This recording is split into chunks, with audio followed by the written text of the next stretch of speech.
பாரதிய ஜனதா கட்சியினுடைய ஒரு அமைப்பாக இருக்கக்கூடிய ராஷ்ட்ரிய ஸ்வயம் சேவா சங்கம் 100 ஆண்டுகளை கடந்து 1925 டாக்டர் ஹெக்டேவால் துவங்கப்பட்டு பல அடக்குமுறைகளுக்கும் இன்னல்களுக்கும் இடர்பாடுகளுக்கும் மத்தியில் பல கோடி உறுப்பினர்களை கொண்டு உலகில் இதுவரை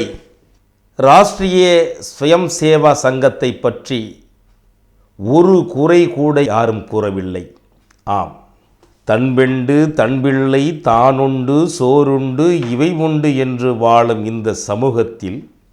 ஒரு தேசத்திற்காக,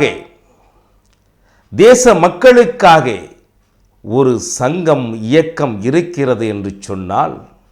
அது மிகையாகாது. பெற்ற தாய்தனை மகமறந்தாலும்,